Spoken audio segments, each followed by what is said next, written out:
بہنوں، محترم بھائیوں، دو تین گزارشات میں آپ کی خدمت میں عرض کروں گا۔ سب سے پہلی بات تو یہ ہے کہ آزادی اللہ تعالیٰ کی طرف سے ایک نعمت ہے، اور اس آزادی کو جس طرح ہمیں ملک میں آزادی ہے،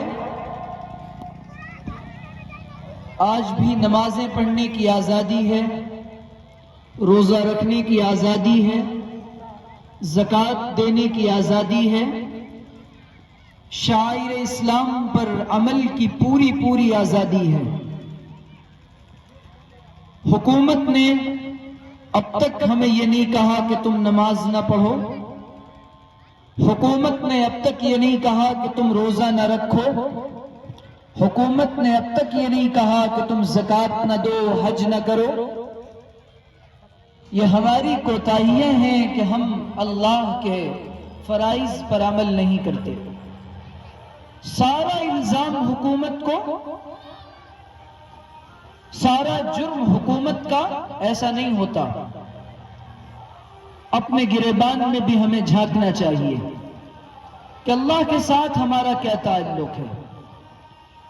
کیا 5 وقت کی نماز بحیثیت مسلمان میری زندگی میں ادا ہوتی ہے؟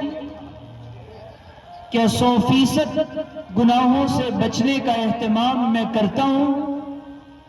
کیا رسول اللہ کی سنت داڑھی میرے چہرے پر موجود ہے؟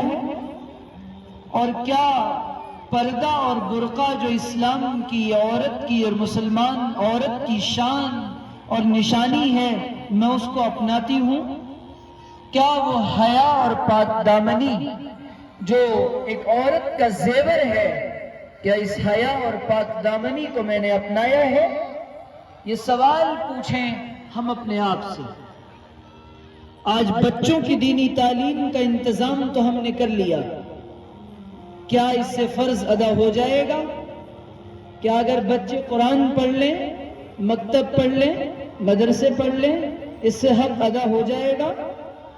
حق تو تب ادا ہوگا جب یہاں بیٹھا ہوا ہر نوجوان، یہاں بیٹھی ہوئی ہر ماں اور بہن، آپ سب بھی قرآن پڑھنے والے بن جائیں۔ حق تو تب ادا ہوگا۔ یہ دین صرف ان بچوں کے لیے سیکھنا ضروری نہیں ہے، یہ دین بالغ مسلمانوں پر فرض ہے۔ بچوں کو مکتب اور مدرسوں میں بھیج کر صرف ہمارا حق اور فرض ادا نہیں ہوگا، یہ ہماری ذمہ داری ہے کہ میں اور آپ اپنے اوپر دین پر عمل کریں۔ تیسری گزارش یہ ہے کہ یہ ملک یہ محبت کی سرزمین ہے، اور اس مٹی سے محبت کی اور پریم کی سگندھ آتی ہے۔ یہاں سے محبت کی لو اور پو پھوٹتی ہے، اور یہاں کی زمین میں اللہ تعالیٰ نے محبت رکھی ہے، اور اس ملک کے بھائی چارے کو، یہاں کی سالمیت کو، یہاں کی ایکتا کو، یہاں کی محبت اور شانتی کو ہمیں برقرار رکھنا پڑے گا۔ اس کے لیے اگر کوئی محبت نفرت کر رہا ہے اور نفرت کا بیج بو رہا ہے، تو مجھے اور آپ کو اس کا جواب نفرت سے نہیں دینا ہوگا بلکہ محبت سے دینا ہوگا۔ چوتھی گزارش یہ ہے کہ اللہ تعالیٰ کا وعدہ حکومت اور اقتدار کے ساتھ نہیں ہے، اللہ کا وعدہ کرسی کے ساتھ اور وزارت کے ساتھ نہیں ہے۔ اللہ تعالیٰ کا وعدہ وَلَا تَهِنُوا وَلَا تَحْزَنُوا وَأَنْتُمُ الْأَعْلَوْنَ إِن كُنتُم مُؤْمِنِينَ۔ تم ڈرو نہیں، تم گھبراؤ نہیں،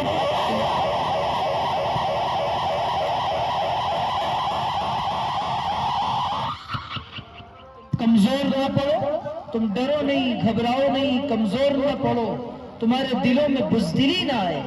لیکن کب تم ہی سر بلند رہو گے، اللہ تعالیٰ تمہیں بالادست رکھے گا، تمہیں آگے رکھے گا، تمہیں سپیریارٹی عطا کرے گا۔ کب؟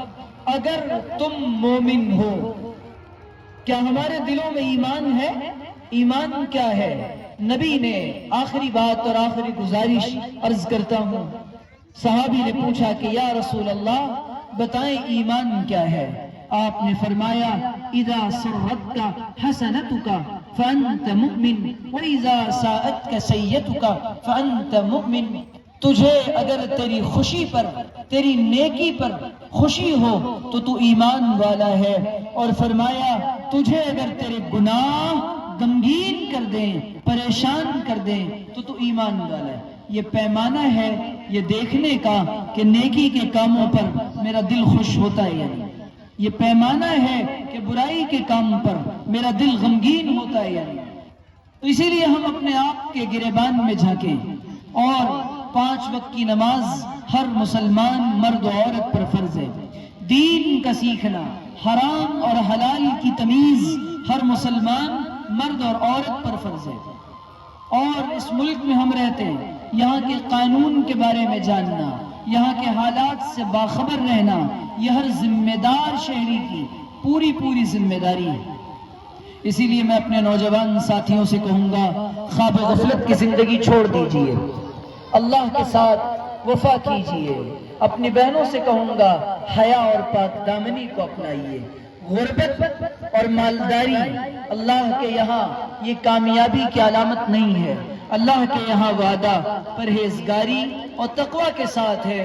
اسی لیے میری بہنوں، میرے دوستوں، میرے بچوں، میں آپ سے گزارش کروں گا اللہ کا ڈر پیدا کریں، اپنی آخرت کی فکر کریں.